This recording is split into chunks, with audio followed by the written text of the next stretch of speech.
I just want to invest in people that really want to be the best that they can be. Hello, everyone. It's Todd Scrima and Jimmy the Goat and the lovely Robyn LaVassaur. We're doing a video for all of our past clients, which, by the way, I just did a count because we're going to start marketing to you more. We have 242,000 past clients. So thank you for your business. It's a great honor. Wow. I thought I know it's kind of shocked me. I just got that this morning. I want to talk about holiday spending plan because this year alone, inflation's 8%. So we have 8% less money. Now, most of us didn't experience a 8%, or if you do this year and last year, we're not getting paid 20% more or whatever the inflation rate is. So we have less money to spend. Now, I'm going to start this off with a quick story that'll blow your head, but this just happened. So this weekend, as of this recording, my parents are celebrating their 50th wedding anniversary, and they wanted to rent a house in Tahoe and get all their kids and grandkids together. So that's what we're doing. So my mom says, I really want to go to a restaurant Friday night because that's our official anniversary. So, hey, no problem, whatever you want. So me and my sister start to work on it. These restaurants, this is 21 people. The lowest quote for a dinner that I could make at home for 21 people for $1,000 was $7,000. That's the lowest quote. Not the best restaurant. That's the lowest quote was $7,000, all the way up to $9,500. What? So I called my mama. I said, Mama, money is tight right now, and we aren't spending $7,000. I'm not doing it. We're making steaks at home, or we'll have a casserole cook-off or something. We'll make it fun, but we're not spending $7,000. She says, no, I wouldn't expect you to. Let's just eat at home. But that's what's happening. And most people won't, if they don't change how they look at this, they'll overspend during holidays. And I want to come up with some ideas that we could do that would be like great gifts, great meaningful gifts that don't break the bank. Well, and that's really so I just thought we'd brainstorm it. Robyn, you're very creative and you're very giving. What's one thing people could do where instead of us buying a $800 Nintendo game, we could say, hey, we'll do this? Yeah, I mean, I think one of the things that we have done for years is kind of 2X Christmas, and that is turn what we would already potentially want to do as future plans into the Christmas gift so that it serves two purposes. And so we'll take a concert that we know everybody in the family will want to see and that we already would be investing in 3 months from now or 4 months from now after Christmas. And that becomes the gift under the tree so that we're not doing both, if you will, because it really is a gift to go see that concert. But I think sometimes we forget to tag that into this is a birthday or this is a Christmas, and then we're spending excessive money just to spend excessive money. And that actually is a gift in itself. I'll tell you a really quick story, and I'm guilty of this as a mom.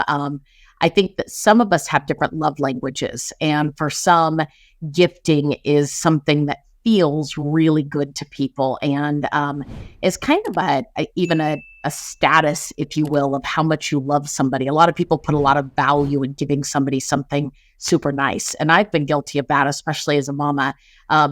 Trying to make sure my kids would give me a list, and all of a sudden my list brain would go to I have to fill the need of everything on the list. Well, if my kids get really smart, which they did, that list got bigger and bigger and bigger and bigger because they knew mama would want to fill it, right? That was the way I was checking off like my value, my worth. My mom is where that really came from. She is a really big gift giver. And I will say out loud, my mom doesn't really have the money with all of her grandkids. There's 13 grandkids and her 3 daughters to give those gifts.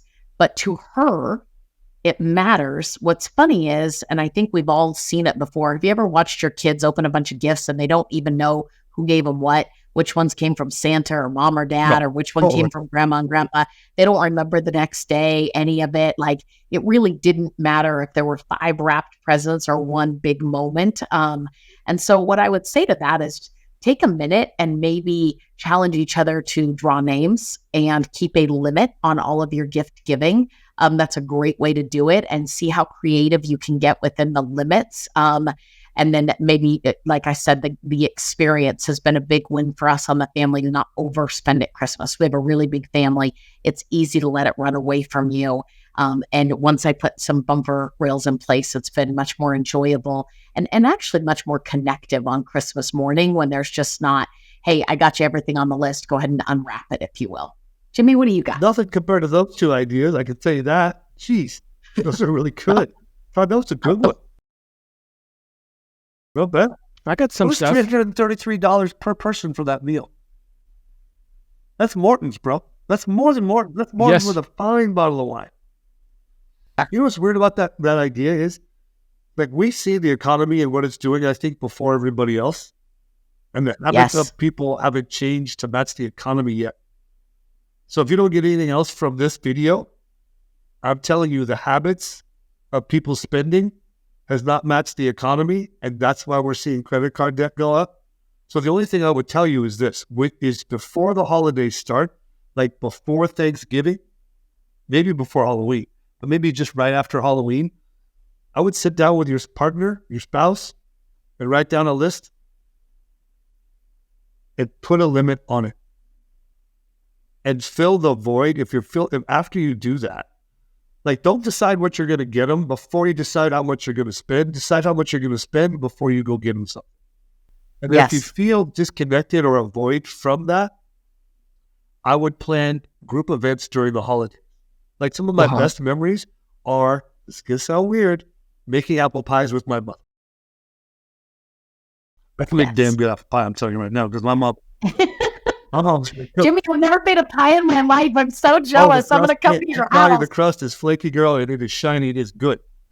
So, it's all about the crust of the pie. Don't forget that. So, I'm just saying, like, if you feel a void, it's kind of like you get this empty feeling. You try to shove things in it. It don't work. The only thing that works is relationships and time with people. So just fill the void with that, and don't think about it anymore.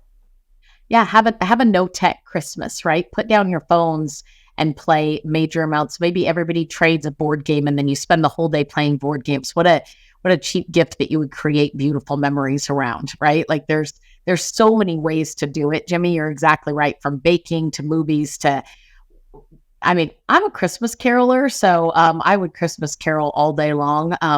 And my family will not, though. They do not enjoy that, so that's not a gift to them. But I find it enjoyable. So there's so many things you can do around the holidays that literally negate your need to spend an exorbitant amount of money. And I will tell you how many times we're all loan officers, how many times we had clients calling you in January, February. It's kind of like getting back to the gym, and all of a sudden they need a cash out refinance, which is, a way to access money because their debt is too high.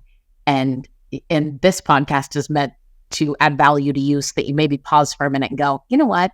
I'm going to reconsider how much I charge on the credit card this year. I'm going to make sure I pay for Christmas in cash. I'm going to make sure I stick to a budget. So you guys ready to be blown away? This is for like super specific, simple ones. So it is, let me give them one at a time. Blankets. For $60, you can go on a website. I forgot the website. You can take all your pictures of, say, mom and dad, grandkids, whatever, and have a cool blanket made with pictures on it for $60. Okay? Super easy. You just email the pictures into the website, and they make a blanket. I have a blanket with your face all over it. Don't be sending me those blankets. See, I have given this before. I've given it before. So blankets with pictures. That's a good one. Pictures, period. I think one of my most prized possessions is when they took a picture, or I got a picture of mom and dad or something that I took somewhere, and I blow it up into 8.5 by 11, put a $10 frame on it, and then put a nice note with it. I value pictures. So, because every time I look at them, I think of the gift that someone gave me. It's $10, okay? Letters. If you want to blow some away and watch them cry like a little baby, write grandma a letter on what she means to you and everything she taught you in your life, and spend 30 minutes on that letter and give that as a gift. The last one is even simpler. And my brother and I did this for my father, his last birthday, is it was the day before his birthday, and I called my brother and I said, hey, it's Dad's birthday tomorrow, and I forgot to send him a gift, and I totally spaced, and I'm kind of scrambling. What if you and I do a 5 to 10 minute video on everything that he taught us as a father? So I did mine. That's pretty good. And I texted it to my brother, and he looked at it, and then I sent it to my dad. Then my brother did one later that day. I get it. I'm at a horse show with my daughter, and I watched this video that he did. It was like 9 minutes long. I bawled like a baby. And it was one of the most impactful things. My dad called us both, and he's like, that was one of the best things anyone's ever done for me in my life. Okay, what'd you do? All 4 of those things, $60 or less. Huh? So you recorded a video to send to your parent about all the things they taught you. That was my subject line, yeah. I like it. I'm just trying to get exact. It could be the 5 greatest moments I remember with you. I got you. Okay. It could be anything, right? Anything that's going to be meaningful to them, because at the end of the day, that's what it's about. So I don't know. Those are super cheap things that any 4 of those things will mean more than a trip or dinner out or all these things that people place value on, because we're in this consumerism economy that we've got to buy people these fancy gifts, and it's just not true. And I think you're also emulating for your family what's important and your children. Such a good thing. Yeah. Yep. Stuff. So, simple things. I had someone give me a plant recently.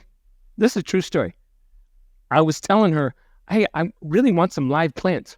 She took some live plants from her house, replanted them they grew roots, and then gave me a plant for my house. And every morning, this is just a few weeks ago, every morning I look at that plant and I think of her. Every single morning. Because it's the only live thing in my house. Those are simple, stupid Look at things. that heart showing up all out in public for everybody. All fuck.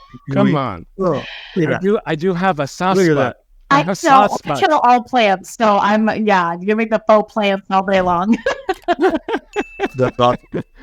Yeah. Okay, guys. Hopefully you'll get this in time so that we can do a really good job of budgeting. Gift giving doesn't have to be about the money. Gift giving, the theme to this is it's about the heartfelt message that is less expensive, so that we shouldn't be going into debt for our loved ones is the whole point. We should be given love, not the debt. Yeah. Okay.